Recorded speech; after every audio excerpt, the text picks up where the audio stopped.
Assalamu alaikum. I want to share a story with you today.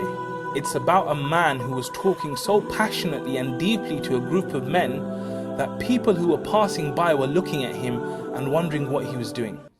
So one of them stopped and said, "What are you doing?" The man said, "I'm trying to get people to befriend Allah." "How's it going?" they asked.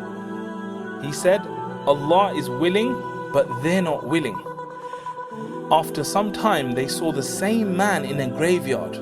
Again, they asked him, "What are you doing?" He said, "I'm still trying to make the people befriend Allah." "How's it going?" they asked. He said, "Now the people are willing, but Allah is not willing."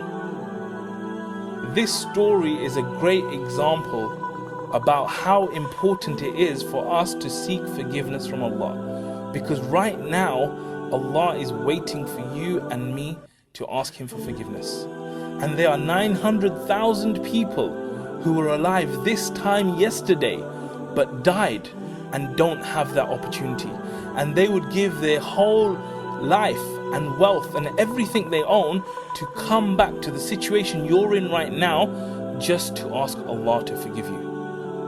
So for that reason, today I want to focus on forgiveness.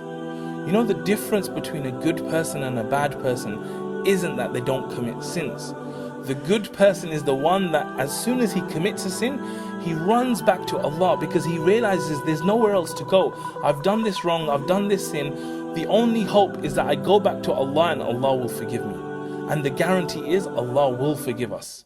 So we need to build this habit of going back to Allah and asking Him to forgive us. Whereas in the case of the person that's bad, he will commit sin and he will commit sin and he will commit sin, and he'll just go through his life and he'll carry all those sins until he gets in front of Allah. So for us, we need to build this habit of asking Allah to forgive us. And the way we can do that is actually just by thinking about the things that we've done wrong. Thinking about the things that Allah wouldn't be happy about. Thinking about the things that we're doing right now, and then speaking to Allah directly in our hearts and saying, "Oh Allah, I did this thing, it was wrong, forgive me."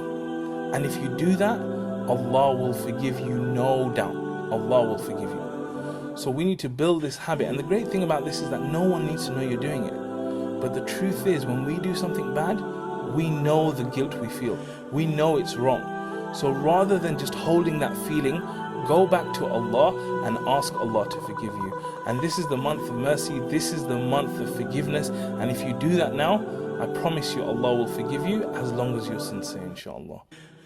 Jazakallah khair for listening. Assalamu alaikum wa rahmatullah.